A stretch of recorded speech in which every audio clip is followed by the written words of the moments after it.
This is Yumiko Thomas from St. Petersburg College, student of the Music Industry Recording Arts program, and you're listening to WMNF Tampa.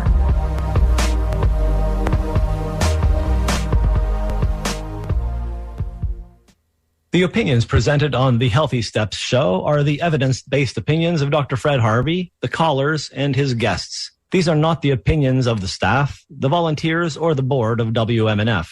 The information provided on the show is not intended to diagnose or treat any disease. There is no implied patient-physician relationship in these calls. The nature of the calls is educational and informational only. Good morning to you. Yes, you, my esteemed listener, and I would, if I could, give each and every one of you a big hug for keeping your radio tuned to WMNF Tampa, your resistance radio station from Tampa Bay to the Gulf of Mexico, and when she's not mailing me dead flowers, the only hallowed little radio station that little Susie streams. And you can stream us as well at WMNF.org. In the meanwhile, Dr. Harvey has gifted us with another Ask Me Anything Medical, the Monday component of the Healthy Steps radio show. So you know what has to be done. I will make it easier for you than falling off a log. You can just ask your medical questions by simply dialing 813-239-9663. Sage has come in today looking forward to taking your call. That number again is 813-239-9663. You can also send an email to dj@wmnf.org or text us at 813-433-0885. Well, good morning to you, Dr. Harvey, and let me tell you, I am happier than a bird in flight whenever we have an Ask Me Anything Medical Monday. Our callers are the secret sauce that makes this show pop. I'll step aside now and hand you the reins, Dr. Fred. Let's see which way this show rides. Take it away, Dr. Harvey. Happy Monday, Bill, and all my listeners. And back to you. I hope you're staying dry today. That is almost the case. I went for a little walk this morning. It was moist, but no rain. But yeah, it seems like the storm is here. The rain is falling, and Make Americans Hurt Always program is really on a roll.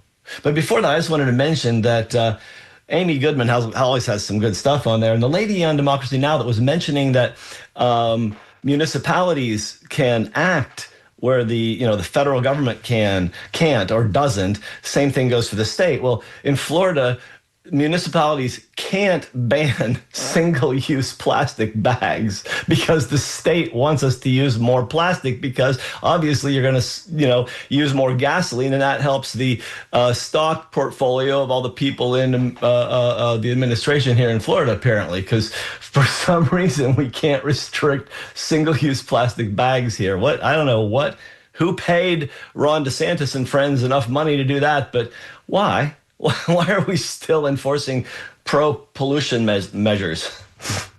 Nothing like making Americans hurt always. But our good Health and Human Services leader, RFK, just said that this amazing thing, the phrase that vaccines do not cause autism is not supported by science. He actually said that. But the thing is, the science does support that statement. Vaccines don't cause autism directly. We're never going to prove that because it's not the way it works. It's a master class that could last a day to teach why that's not true, but to turn it into a soundbite, no, vaccines don't cause autism. Bottom line. And this lawyer is practicing medicine without a license. Isn't it scary? I think it's kind of weird that this damaged lawyer is actually inducing new health policy.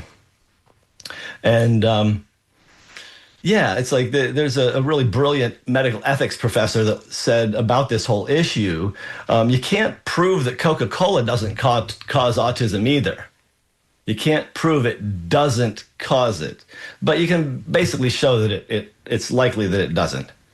But RFK is a real grifter, and you can't trust anything he's doing, because he even lied to Senator Bill Cassidy. Bill Cassidy's a doctor, And it's really amazing that this doctor makes so many bad decisions, like actually voting for RFK to be Health and Human Services Secretary, because he's a Republican and he has to do what the party tells him to do.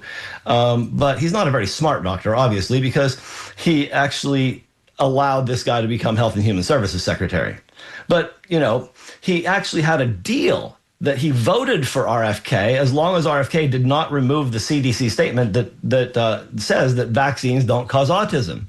But what did RFK just do? Yes, they removed the statement, of course, but they left a heading that mentioned something about vaccines and autism and put a little asterisk that said the heading wasn't removed due to an agreement with Senator Kennedy. Well, that wasn't exactly the agreement, and boy, did Kennedy get burned by this criminal. Kennedy directly then accused RFK of actively making Americans sicker. Boom. There's a doctor who's a senator, who's a Republican, who's actually calling out RFK and saying that he is actively making Americans hurt always. Come on now. They just changed the vaccine schedule. They removed hepatitis B, I believe. What's really crazy is that hepatitis B vaccine in little ones works. And in Denmark, they just did a study and they looked at the efficacy and the overall amount of deaths with hepatitis B and in kids, and how many kids get infected with hepatitis B. In the U.S., it's about 17,000 a year. And in Denmark, it's only 108. But, you say, Denmark is a much, much smaller nation. Correct? Yes. So 57 times more people live in America. So if you times 108 by 57, you get 6156. So there's about 6,000 in a relative ratio, Denmark infections versus 17,000 in the U.S. for the same ratio. So we have about 3 times as many hepatitis B infections here because there's a lot of vaccine hesitancy. And there's a great MD, PhD infectious disease doctor that left us with this brilliant statement. Pretending infectious diseases don't carry any real risk may be part of the right-wing GOP political playbook, but it's not part of Mother Nature's playbook. Morgan Goheen, MD, PhD. But instead of actually, doing what's right, after 20 years of criticizing the Affordable Care Act, which is neither affordable nor sustainable, and we need to change it. But their answer is actually higher deductibles so that everybody can have lower premiums. Well, if you can't afford the higher premium, increasing the deductible, you're not going to be able to afford that either. So what they're basically saying is, we don't care if you go bankrupt, but we can make sure you get a health savings account. Well, if you're working 2 jobs and you can't afford the premiums to pay for your health insurance, and you can't afford the deductible of the costs that you'd be paying out of pocket, how can you afford to put any money into a health savings account? The Republican strategy is for rich people. It is not for regular Americans.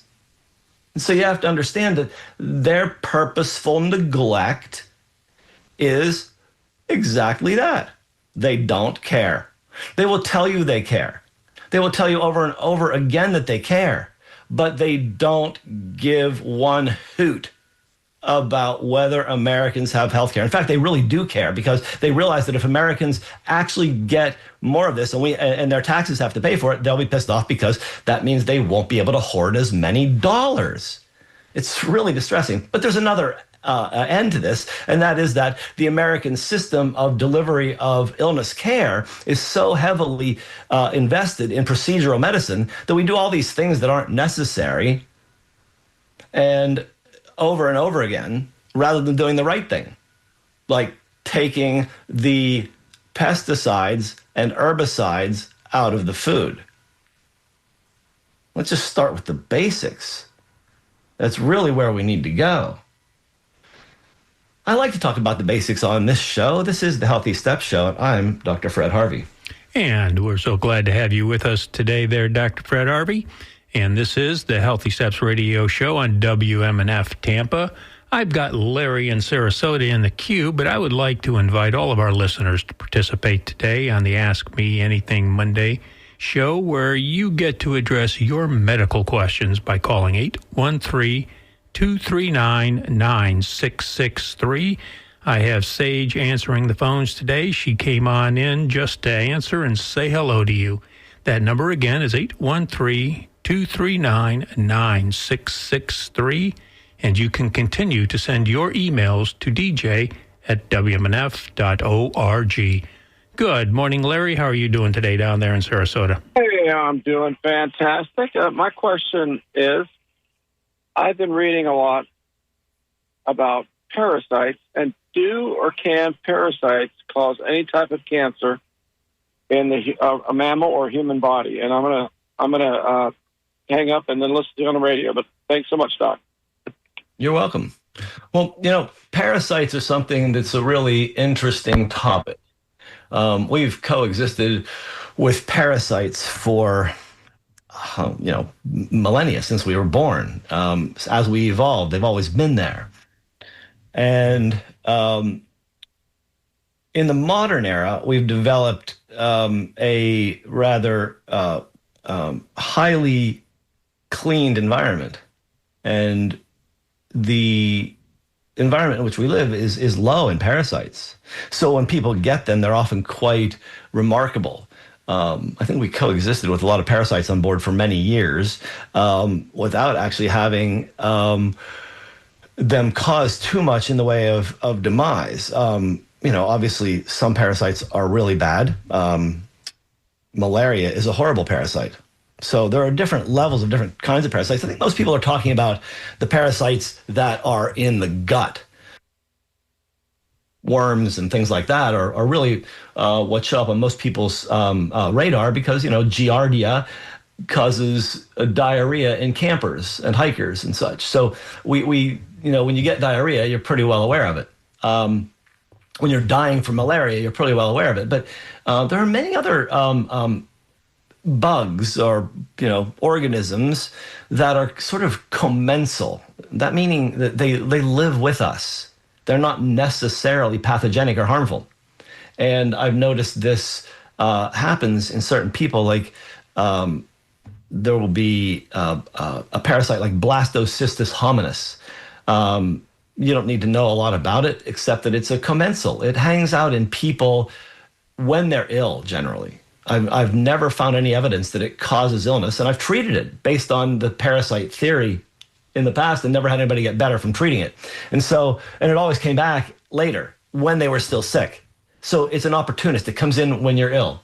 There are certain organisms, though I wouldn't call it parasite, but H. pylori, Helicobacter pylori, the ulcer bacteria, is associated with gastric cancer.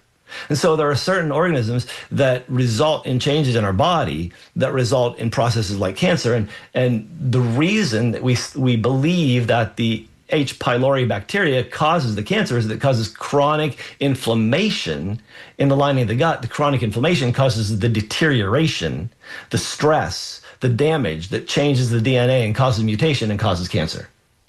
So it's a long-term process. And if you get one Giardia infection, it's not likely you'll ever get a cancer from that.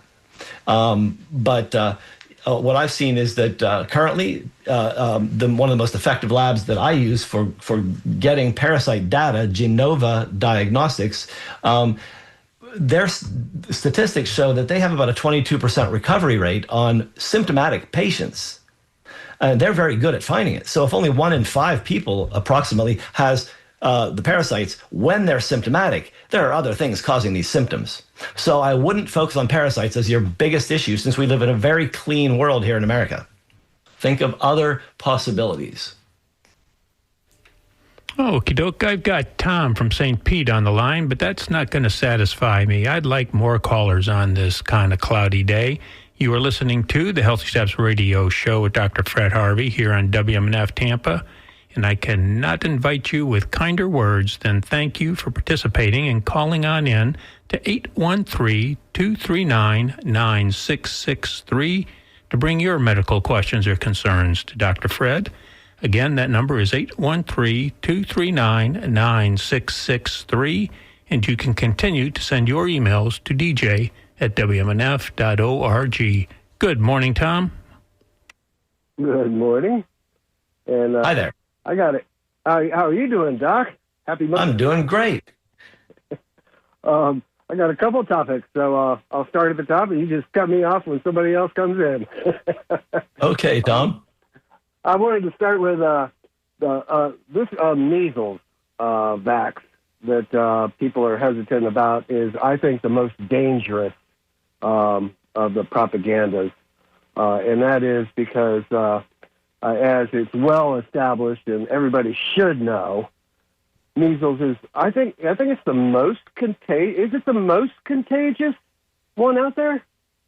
No, I'm not sure, but it's highly contagious. If it's not the most contagious, it's way up there. I think I heard a researcher say that if you're in a room and you cough, that measles can infect like 80% of the room.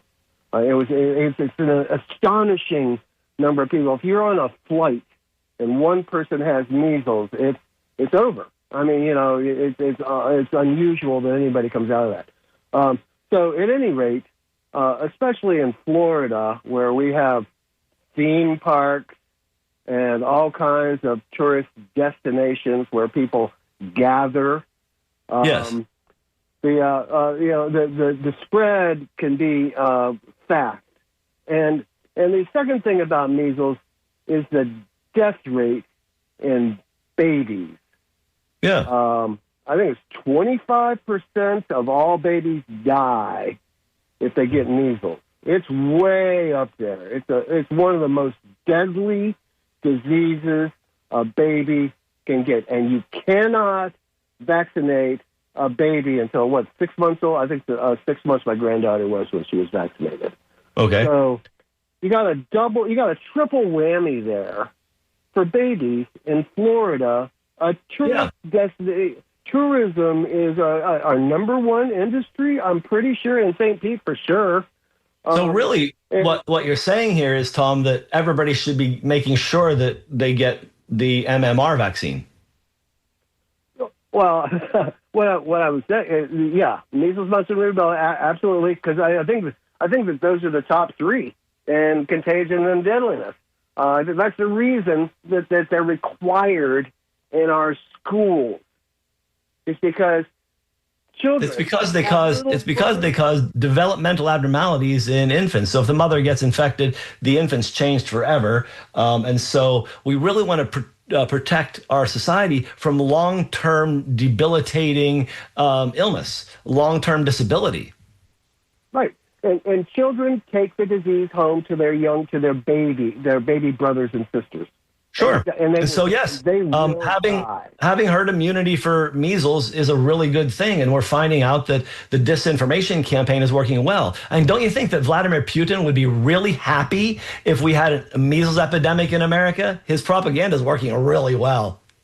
Yeah. How many Russian bots are behind this anti-vax movement? Tens of thousands. Yeah. I'm sure it's been established. So, yeah, it has been. You can read the research. Putin is really thrilled that America is dumb enough to bite on his BS. Right. And all it's going to take is for one outbreak at Disney World, and the whole world is going to know, don't bring your babies to Florida. Oh, yeah. Well, the plan is to destroy America's economy. I mean, that's really obviously what they're doing here. Yeah. Right. And our Florida government is capitulating and cooperating. No, our form of government is not capitulating. There's a political party in our government that is actually promoting it. They're actually part of the issue. Right. Thank you for choosing a better word for me. And we have an election coming up that is going to be a large percentage of our representatives in the state of Florida. And I'm telling you, people are angry enough now that we have an opportunity to make a change in Florida that could be an answer to prayers. That would be nice.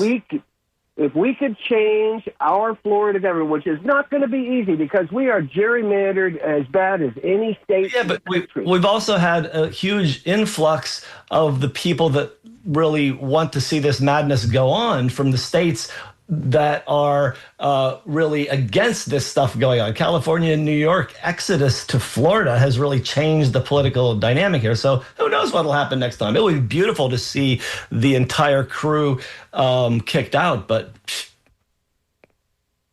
Well, right. Well, I'm just saying that if there's any time for a movement, it's right now, and we're running out of time. Because it sure looks like the government's having a massive bowel movement all over us. So, hey, what other medical topics do you have today? Yeah, I do have a question for you, and that is marine collagen in specific. And that is, I've studied these things too, and I noticed that the fish skin is like an excellent source of marine collagen. If you don't get your salmon, don't get your salmon skinless. The skin is delicious. No. And sardines are probably, the best, protein, food that there is. In my book, you eat the bones. Yes. So, my question to you is, marine collagen versus bovine, or any other kind of a non-plant-based. I don't know if there is a plant-based collagen. There is no such thing as a plant-based collagen. It's an animal protein. Yeah. So marine collagen versus other kinds of collagen. Have you ever done a deep dive in any comparisons? Is there anything better, or is there a reason to combine them? I've been doing grass-fed 50-50 with marine collagen, but I'm trying to figure out, is there any point in that? What's your thoughts on that? The nature of collagen is that it's collagen and it's protein. And so I think that getting good protein is really helpful for keeping your bones and joints and hair and skin and nails doing well. Marine collagen is going to have less of, it's not going to have any like hormones and things because it's not getting grown that way. So I tend to lean more towards marine protein first, and then we go to poultry, and then we go to four-leggeds. I think four-leggeds are a luxury. I think they're the most petrochemical, expensive protein on the planet, and we should use it judiciously. Eating beef as a sole source for your protein is neglectful of the planet, and you should be ashamed that that's what you're doing. Is there any such thing as insect collagen? There is. Well, it's not collagen, it's protein. And so, yes, insects have it too. And because of what we're doing to the environment, I hear all the proud boy whining about eating insects and such, but we're going to not be able to grow cows because we're going to change the environment such that cows aren't going to be living with us. And so we're doing this. We're going to have to change what we eat because what we eat ain't going to be there because we're killing the planet. Yeah, I just Googled it, mealworms. There you go. It's all protein, and our taste buds can deal with it. It's our minds that can't because we're addicted to luxury. Yeah, well, they make these insect protein powders that you just mix in with your burger or your, whatever your smoothie. It's probably healthier than any other protein you're doing because it's probably growing on all organic stuff and not actually given growth hormones and other nasty toxins. It doesn't eat the food that was grown with the human feces processed fertilizer that has the PCBs, PFAS, and other forever chemicals in it that cause the cow meat to become petrochem poison. Organic mealworm protein. I'll let you know.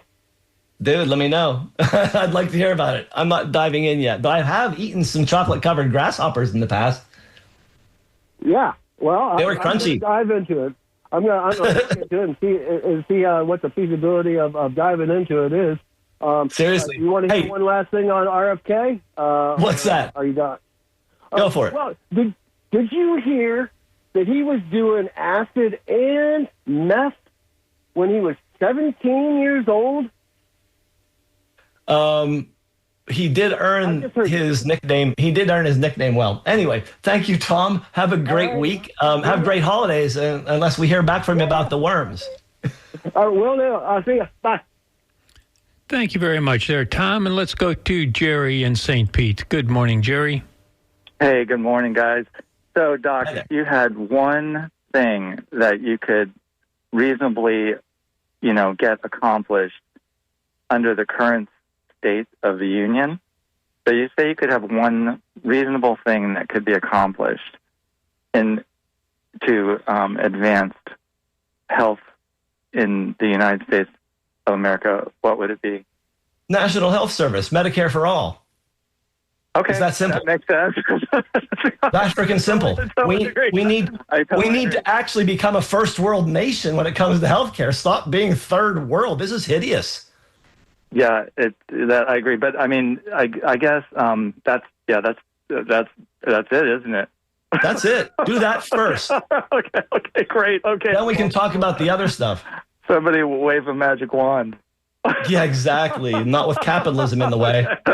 So is there any other one policy issue? I mean, I kind of forgot about that main one, but is there any other one thing? I mean, one policy thing? Okay, ban monoculture farming.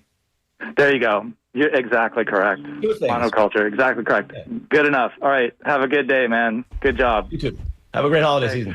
Thanks. Happy holidays. Merry Christmas. Hey, yeah, let's look for an amazing 26. I think my spiritual teacher calls this next year the year of profound change. I can't wait. So is there any other one policy issue? I mean, I kind of forgot about that. Okay, let's go to Victoria in Gulfport. Good morning to you there, Victoria. Hi, how are you? I'm interested in learning more about the difference between the mRNA vaccine and the regular vaccine. The mRNA is not a vaccine. That's a genetic therapy. They've lied about it the whole time so they'd get people to take it, but it's gene therapy. There was a study published in the journal Nature, one of the most respected peer-reviewed journals on the planet, in 2006, I believe it was, and the title of the article was mRNA, the next gene therapy. So they don't want to scare people telling them they're getting gene therapy. That's the difference. You're getting a nano code called mRNA injected into your body. This computer code goes to your cells and tells your computer in your cells to produce a new protein called spike protein. That has not been done in infectious disease previously. However, we've been using mRNA for many years as this therapy. There are people that say have a specific type of gene deletion that results in a specific type of cancer, like a pancreas cancer. You can actually give mRNA instruction to create the protein that gene would make, and it stops the freaking pancreatic cancer. Brilliant stuff. But it's not a vaccine. So I took the non-mRNA last year after taking the mRNA gene therapies. And I ended up... What did you take last year? Novavax. Oh, it's actually available now, finally. I've been talking about Novavax since the pandemic started. They refused to release Novavax until after it was over. Why, I ask? Why? I tried to get it last time, and I couldn't get it. Yes. And now why did they hold it off? Why did everybody need to get mRNA in their arms? I'm really still wondering. They said that they didn't have any left and they were manufacturing it, basically. That's what they were ready to roll in 2020, and then it disappeared. Somebody stopped that. Yeah. They were fully ready to produce, and then they blocked it. So it doesn't make me sick after I get that one. Usually when I get... in actuality, anytime you get a foreign substance in your body, you can get sick. COVID spike protein is responsible for the COVID immune disease. That's what it is. It's the coronavirus immune disease. It's not actually an infection. It's an immune response to the viral infection. And so Right. the COVID spike protein causes the same response. That's why people got sick like they had COVID, because the COVID spike protein causes the inflammatory response. Huh. So even if you get Novavax, there's a good chance you're going to get a response that you're going to feel sick. Well, I didn't feel sick with the Good. Novavax. I did with the others. Yes, and I think there's more of a chance with the others because they actually go into your cells and co-opt your cellular machinery and make them do something that they've never done before, which is make a viral protein. Got it. So there's only a 5% efficacy difference anyway, so I think I'll stick with, if I can find the Novavax again, I think I'll stick with it. I'm not even sure you need to keep doing it. Have you had COVID? I had it in, I think it was March. If you've had COVID and you've had numerous shots, you're likely immune for many years, even though they tell you to keep getting it, unless you have underlying health conditions, diabetes, heart disease, high blood pressure, cancer, obesity. There's a bunch of things. You probably should take it then because it might protect you. But if you don't have any of that stuff and you've had lots of shots, it's likely you're never going to die from it. And the most these shots do is just reduce severity so you don't die. I have asthma. That's the only thing that... Yeah, and you haven't died from the COVID or the shots, so I don't know. I mean, I would protect myself any way I could if I were you. Okay. But understand, that there's a difference in which therapy you have available. And remember, ivermectin actually is proven to reduce mortality by 70%. Okay. Well, thank you. I appreciate it. You're welcome. Okay. Bye-bye. Bye-bye. Have a great holiday. Thank you very much there, Victoria. Let's go to Mary. I've got her calling on in all the way from Wheaton, Illinois. Good morning, Mary. Hi, this is Mari from Wheaton. Hi there. Hi, how are you? I'm doing well. How are you today? I'm good. I have kind of a specific question and then a broad question. The specific question is related to a stool test that I did recently with my functional doc, and it came back with a level 10 red, super high level of beta-glucuronidase. And she told me that we needed to, really address that because that can be a precancerous situation. So I am taking calcium D-glutarate. I hope I'm pronouncing that correctly. I can only take it once a day, though, because I'm also on HRT, and if I take too much of it, my hot flashes go crazy again. But my bigger question, so surrounding that smaller question, is that I never had any gut issues until I had 2 COVID vaccines, and then I got COVID 3 times, really severe. And then my whole body just went nuts, and I had a mini stroke. My D-dimer rates were off the charts. And I've also recently started to have, just out of the blue, about 9 months ago, some severe histamine kind of mast cell reactions, which have never been a thing for me. So I'm curious on 2 fronts. One is it possible that I still have spike protein and crazy stuff going on that's causing the histamine mast cell and this beta-glucuronidase issue? Or am I just wanting to blame everything on COVID? I don't know. And then my second question is, it worries me. A lot of people I know have stomach cancer, and I've got that in my head. And I've heard there's a test for like $1,000 that you can take that will tell you, it picks up on the potential or the actual, in your body. You've been all over the place here. Lots of things. I know. I'm giving you a lot. Let's start with the first part. Bad bird too, to top it off, which is new within the last, little bit of my life. Yeah, that's all part of the same thing about going on here right now. Yeah. So whenever you get an immune response or an immune challenge, especially like coronavirus, COVID, your body can, especially if it's repeated, your body can go into an aberrant, an erroneous kind of response system. And we in functional medicine describe this as a chronic inflammatory response syndrome. Chronic Lyme is like that, post-COVID, post-vaccine, mold toxicity, and mast cell activation is part of that, or it's a separate syndrome on its own. I think they're all connected, though. So beta-glucuronidase, that is a enzyme that's created by the wrong bacteria in your gut. So right there, you're telling me that this event has created a gastrointestinal disturbance for you, so you need to be working on fixing your gut and things to work on that. The calcium D-glucarate simply blocks the enzyme activity. It doesn't do anything with it otherwise. And so the fact that you get hot flashes immediately after you start taking more than one a day tells us that your microbiome is disturbed. It's disrupting your hormone metabolism, and that's part of this syndrome that's occurred. It's quite possible you have COVID long haulers, but you do have a chronic inflammatory response syndrome, and your mast cells are activated. So limiting histamine foods is a really good thing. Making sure you get good, low reactive soluble fiber like konjac root or organic psyllium, along with some bacillus spore-biotic kind of bacteria and some regular lacto and bifido kinds of probiotics would be really helpful. And a nutritional yeast called Saccharomycin is really helpful at calming down your gut when it's undergoing these kind of things. Glutamine, L-glutamine is an amino acid that heals the lining of your gut and works with all these things to actually begin building you up from the inside.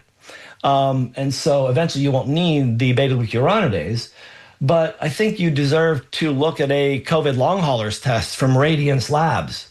And the stool test you looked at probably is a GIFX from Genova Diagnostics or something similar.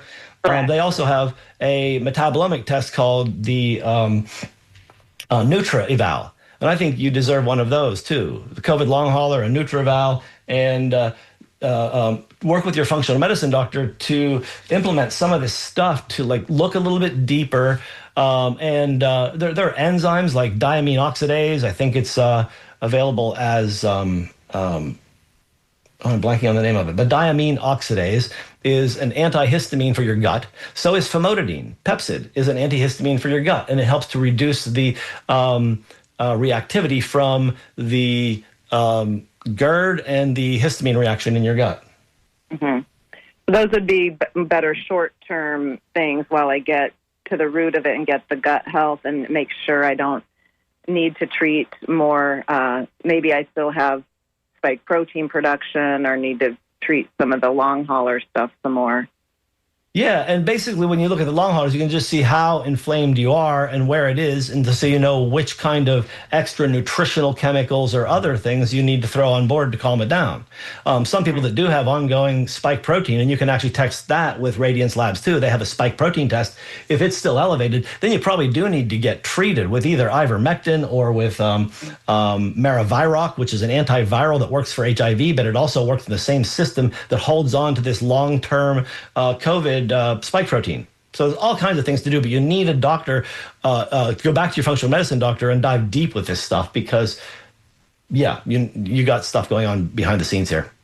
Yeah, okay. Super helpful. I really appreciate all your insights. You are so welcome, and I hope you have great luck with this. Happy holidays. Same to you. Bye-bye. Thank you. Thank you there, Mari, and I apologize for mispronouncing your name up front, but you have a wonderful day.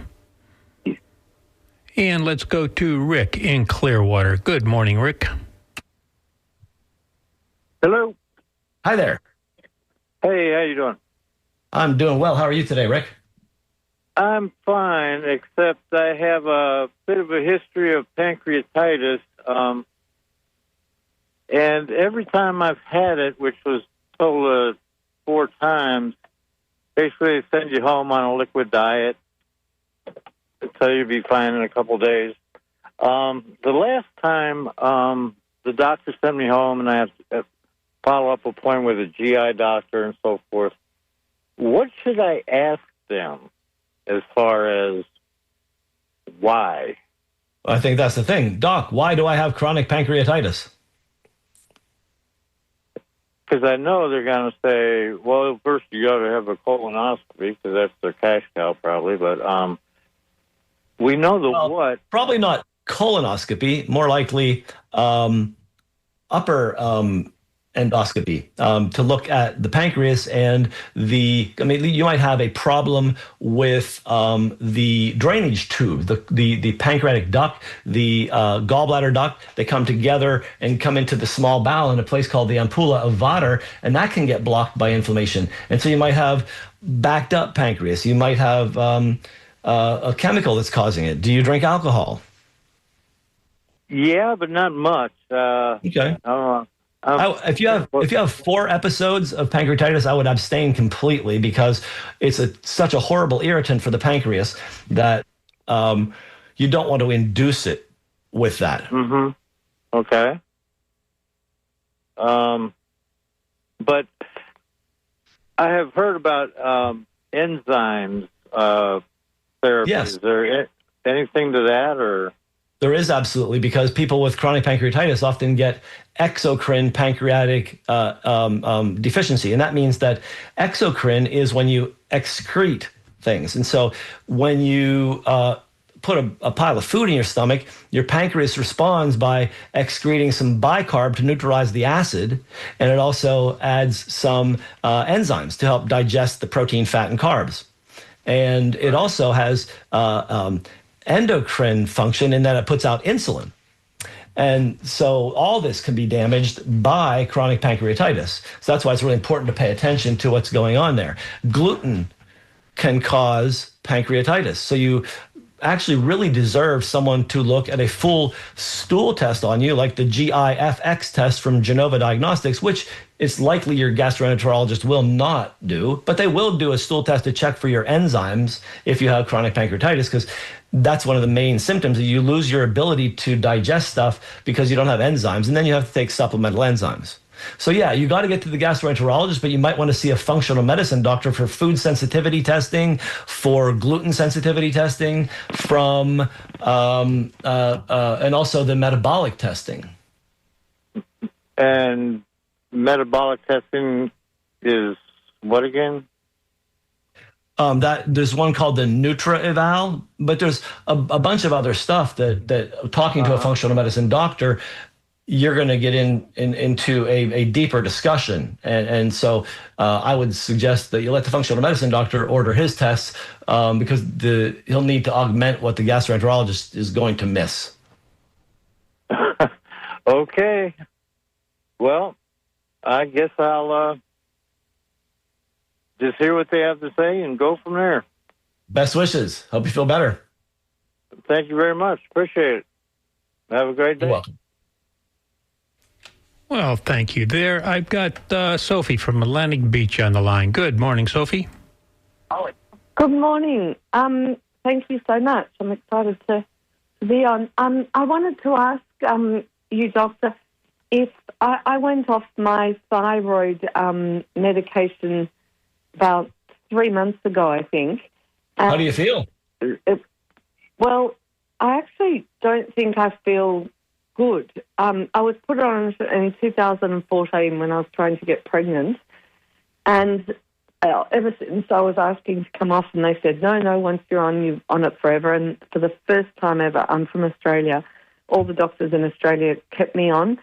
And then over here, when I came back last year, one doctor said, I want you to go off it and see how you feel. And I sort of questioned him, but was pleased. Anyway, I've just sort of been dizzy and different symptoms. I don't really want to go back on it, but I wondered, I'm actually waiting to see you. And I wondered, is it dangerous to, if it's still, I've had some tests done. Well, Sophie, I have a question for you. Back in the day when you went on this, did you have an actual diagnosis of clinical hypothyroidism? I don't remember. It was when I was doing IVF and so on, and they said that thing was low. So I was always cold throughout my life, and a whole lot of symptoms that I now know. Well, I think. So here's the situation. You're 3 months off of a long-term therapy. At this point, your pituitary should have recovered from suppressing it for all those years. And so by 3 months out, your pituitary should be making its hormone called thyroid stimulating hormone, TSH. If your thyroid is not responding to the TSH and it's not making hormone, the TSH will continue to rise. When you first stop long-term therapy, it will rise rapidly and then it will go back down. If it goes back down to normal, then you know your thyroid is working, you don't need hormone. But if your TSH remains elevated above 10 at this point, 3 months out, you probably need some thyroid support. So I think the first thing to do would be get your TSH checked. Okay. I think I did have, sorry, I'm so vague. As I said, I'm waiting to see you, and I did have some tests done, and it came back saying I need to talk about, I don't remember which things were, sorry, I'm just trying to look. TSH specifically, that's the one. I can't find it. Yeah, I can't find the thing, but it did have a question mark, and it said I needed to see a doctor. So, but I just wondered. You may really have some hypothyroidism. Okay, so is it dangerous that I'm not doing anything? Well, people die from hypothyroidism after years of hypothyroidism. Oh, okay. So, yeah, it's probably not going to be a big event, but you'll feel sluggish, your brain won't work, you'll gain weight, and then you'll figure out you need some thyroid hormone. And that could be why. I mean, I am like, even to read a passage to my a notice from the kids' school, I have to read it like 3 times before I can even. That's all because there's a condition called cretinism, and it is actually long-term hypothyroidism. Your brain doesn't work. Okay. Right. Well, that's good that at least I know it's something, because it's pretty bad. But so is it all right if I stay off because I was going to start taking my tablets again, and then I thought, oh, this is silly. If I'm coming to see you, I should wait and get, because you want to test me without anything in my body, correct, or not? What would you ask that again? Well, I just wondered whether I should go back on the medication while I'm waiting to see you, or whether I should stay, keep it out of my system so that you can do whatever. I think that's really up to you and how badly you feel. I can't make any recommendations for you here and now because I haven't seen you as a client. Okay. But if I'm coming to see you in the next 2 weeks, if I'm again, I would say I'm not going to direct your therapy, but I would suggest that if you feel bad enough, take it. If you don't, you probably don't need to. It's really about how you feel and how you're functioning. But you've already had the testing that proved that it was low. So if you went back to the old dose that you were on, you probably wouldn't be harmed. Okay, that's all I wanted to know. I just didn't, I don't want to die in the meantime. No, I understand. I got it. Yeah. Okay, that's fine then. I mean, it's not that bad that I can't, but even my husband is like, is your driving okay? I'm like, no, I can't. But You're not. I don't know if it's hormones. You're impaired. I'm postmenopausal. Yeah, oh, good. Well, that's good to know. Thank you very much. Yes. Now feel better, and I'll see you in a couple of weeks. Yes, thank you very much. I appreciate it. You're welcome. Happy holidays. Thank you there, Sophie. Let's go to Larry again. I guess he's calling back on in. Good morning, Larry. Hey, Doc, you got a question there, and I thought it was very interesting. If you had a magic wand, what would you change in the country? And you said Medicare for all.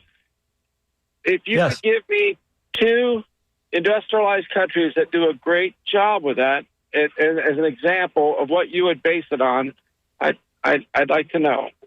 Denmark, Sweden, Norway, Germany, and England. England's is failing because they've got a bunch of weird fascists in there that want to starve the system, looks like in America. But the happiest, healthiest countries seem to be those in Scandinavia and Northern Europe, because they actually have social democracy where they take care of their people instead of giving it all away to oligarchs and corporations. Well, when you talk of Denmark, obviously it's a lot smaller country. Yeah, but there's nothing wrong with actually scaling up a good thing. I would love to have socialized medicine. I've had friends from Canada and England where they come over to this country because they couldn't get any services, and it just seems like it's such a tough call on that. We have to accept that there are. We have to accept, Larry. We have to accept that there is always going to be two tiers of access to these procedures and things. There are going to be people with cash that can buy anything they want, and then there's going to be people that need access to basic services that is not happening. That's the difference. We need to actually stop thinking about how it's so terrible to spend this much money on this and that we have to tax these people. No, we do need to tax billionaires like we did in the 1950s. It built America, and now they want the money back. They started in 1965 when the Medicare and Social Security were passed. They hate that stuff, and so they've been working since 1965 to end it. I've had friends that aren't wealthy, but they're in Canada, and a simple operation is a hernia where they put them off for a year. Yeah, and hernia is an elective surgery that's not really necessary, so there's nothing wrong with putting them off for a year. Well, as a man who's had a hernia where it was getting strangulated, I wouldn't say it was elective. Now you've just redefined it. A strangulated hernia is an emergency operation. A hernia is not. Yeah, but you never know if it's going to get strangulated. Anyway, right, you don't, but that doesn't mean you go ahead in the line to get the surgery that you don't need for the problem that you don't have. Well, all right. I was curious what your thought was. Thank you.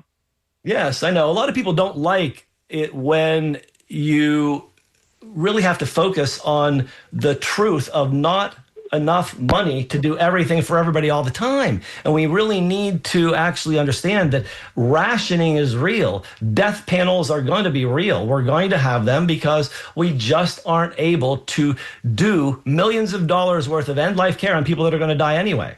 There is going to be a restructuring of the way we look at this stuff. Medicare for all doesn't mean everything for everybody all the time to keep the whole population alive for 3,000 years. It's just not possible. So we need to rethink the whole thing. And I really appreciate everybody's input. These have been some great discussions.